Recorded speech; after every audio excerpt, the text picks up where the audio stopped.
আজই ডাউনলোড করুন আর এনজয় করুন আপনার পছন্দের শো। আমি তো ভাবতাম ছোট সাহেব আমার দিদির রাজকুমার। দিদির যদি ছোট সাহেবের সঙ্গে বিয়ে হতো তাহলে খুব ভালো হতো, তাই না মা? রাতুলকে সবাই ভুল বুঝছে, তুমি এবার সত্যিটা বলে দাও।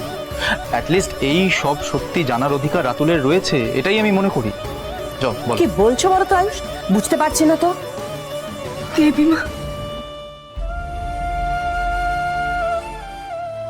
রাতুল সাহেব যা যা বলেছেন সব আমার জন্য বলেছে। উনি মোটেও এমন মানুষ নয়, সেটা বাকিরা না জানলেও আমি জানি। আমার মনে হয় রাতুলের একটা পরীক্ষা নাও তুমি কুসুম। কেমন পরীক্ষা? এমন পরীক্ষা নাও যেখানে তোমার মনের সমস্ত সন্দেহ দূর হয়ে যায়। রাতুল কেমন মানুষ, ওর সাথে সারাটা জীবন কাটাতে পারবে কিনা, এই সবটা যাচাই করে নাও। কুসুম, কাউকে না চিনে না জেনে তার থেকে মুখ ফিরিয়ে নেওয়াটা বোকামি। আমার যে ভয় করে। আমি বুঝতে পারছি কুসুম, কিন্তু সব পুরুষ মানুষ অজয়ের মতো হয় না। কিন্তু যদি একই হয়? হবে না। আমি যতদূর রাতুলকে চিনতে পেরেছি তাতে আমার এটাই মনে হয় রাতুল তোমাকে যোগ্য সম্মান দেবে। তুমি শুধু তোমার দেবীমার উপর ভরসা রাখো। ছোট সাহেব, আমি দেবীমাকে নিজের থেকেও বেশি ভরসা করি, কিন্তু আপনি তো জানেন ওই অজয় বাবু আমার সাথে কি করতে চেয়েছিলেন। আমার বাবার সব স্বপ্ন, সব আশা ওই লোকটা ভেঙে চুরমার করে দিয়েছে। সবটা ভুলে যাও কুসুম। দেখো, অতীত মানুষের ছায়ার মতো। তুমি যদি তোমার ছায়াকে তোমার থেকেও বড় হওয়ার সুযোগ দাও, তার মানে তুমি ভুল পথে আছো। তুমি তোমার অতীতকে এতটাও গুরুত্ব দিও না যাতে সে তোমার বর্তমান ভবিষ্যৎ সবকিছু ওলটপালট করে দিতে পারে।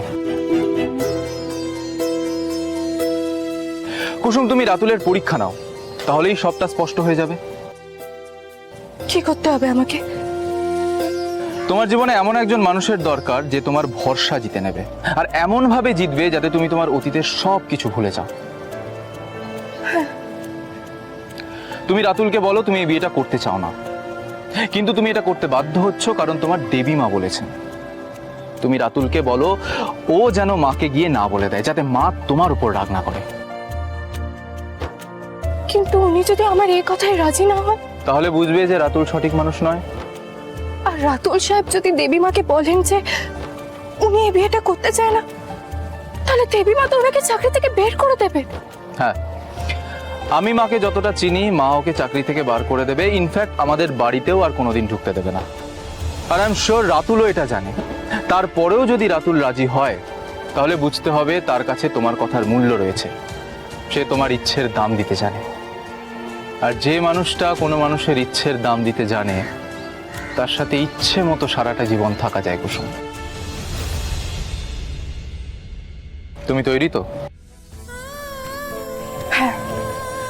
রাতুল যদি এই পরীক্ষায় পাশ করে যায়, তারপরে কিন্তু তুমি আর এই বিয়েতে না করবে না। কথা দাও।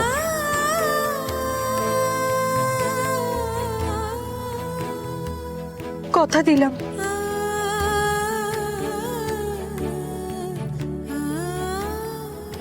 তার মানে তুমি আলাদা করে রাতুলকে যাচাই করে নিচ্ছিলে? হ্যাঁ দেবীমা। কুসুম, রাতুল কিন্তু তোমার পরীক্ষায় পাশ করে গেছে। তাই তুমি এবার তোমার উত্তরটা মাকে দিয়ে দাও। খানিকটা হলেও তো তুমি এখন রাতুলকে চিনতে পেরেছো। তাহলে এবারে বলো, তুমি বিয়েতে রাজি কিনা? হ্যাঁ দেবীমা, আমি এই বিয়েতে রাজি। কিন্তু দেবীমা, রাতুল সাহেব যা যা করেছেন সব আমার জন্য করেছে, ওনার কোনো ভুল নেই। আপনি দয়া করে ওনাকে চাকরি থেকে বরখাস্ত করবেন না। প্রশ্নই ওঠে না কুসুম।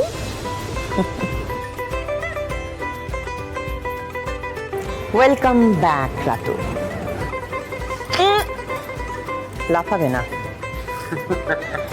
কংগ্রাচুলেশনস রাতুলদা। Thank you, thank you sir. আসলে কুসুমের ট্রমাটা কাটানোর জন্য তোমার ইন্টেনশন কি, তুমি কেমন মানুষ, সেটা সকলকে বোঝানোটা খুব দরকার ছিল। তুমি মিথ্যে অভিনয় করে কুসুমের মন জিতে নিয়েছো রাতুল। কংগ্রাচুলেশনস।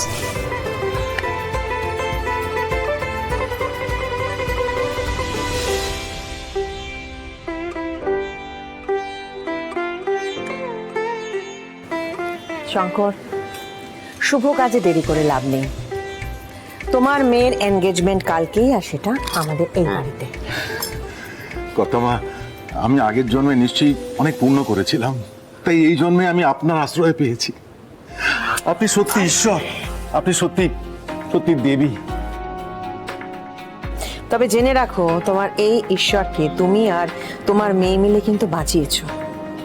যে ঋণ সারা জীবনের জন্য চাপিয়ে দিয়েছো আমাদের ওপর, সে তো শোধ করবার আমাদের উপায় নেই। তাই খানিকটা ভালো রাখার চেষ্টা। ওঠো তুমি, বিয়ের আগে মেয়ের বাবাকে কাঁদতে নেই, চোখটা মোছো। সবাই এত খুশি, কিন্তু কিন্তু আমি কেন এই আনন্দ উপভোগ করতে পারছি না? কেন একটা অজানা মন খারাপ আমাকে এইভাবে জড়িয়ে ধরছে? আয় আয়। হাসছো কেন? কি হয়েছে আমাকেও বলো।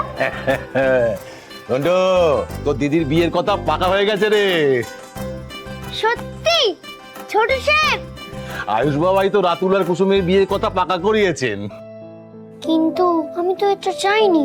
আরে তোর দিদি তো না করে দিয়েছিল, তারপর আয়ুষ বাবা বোঝালো, তো দিদিও বুঝলো। কালকে তো দিদির ওই যে কি যেন বলে, আরে আংটি পরায়, যেটা ঈশান বাবার হলো, আরে এনগেজমেন্ট, কালকে তো এনগেজমেন্ট। ঘন্টু, শুয়ে পড়, শুয়ে পড়, তাড়াতাড়ি শুয়ে পড়। কাল সকাল থেকে অনেক কাজ, অনেক কাজ, বুঝতে পেরেছিস? আর লিস্ট করতে হবে। হ্যাঁ, যাই স্নানে যাই। ঘন্টু, তো দিদির জন্য শাড়ি কিনতে হবে, ফুল কিনতে হবে, কত লোক খাবে তার একটা লিস্ট করতে হবে, মেনু ঠিক করতে হবে। যাই যাই যাই, আরে বাপ রে বাপ, যাই স্নানটা করে আসি।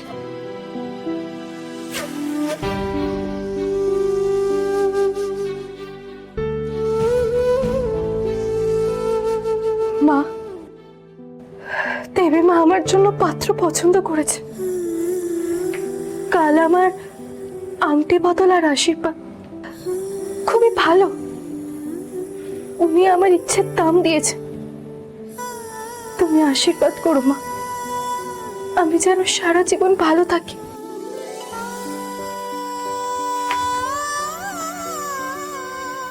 দিদির বিয়ে ঠিক হয়েছে, তাও আমার মন খারাপ করছে।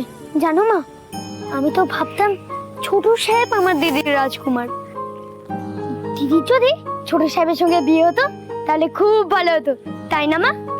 তুমিও কি তাই চাও? দিদি এই বাড়িতেই থাকতে পারতো, আমাদের ছেড়ে কোথাও যেত না। আমার যতই মন খারাপ হোক, আমি দিদিকে বুঝতেই দেবো না। কিন্তু রাতুল স্যারও খুব ভালো, আমাদের দুজনকেই ভালোবাসে, আমাকে হোমওয়ার্ক করতে সাহায্য করে। তার উপরে দেবীমা ঠিক করেছে, তাহলে তো খুব ভালোই হবে বলো। যাকে কাল কিন্তু দারুণ মজা হবে, আর পেট ভরে ভালো ভালো খাবার খাবো, আর পান্তার জন্যও নিয়ে আসবো।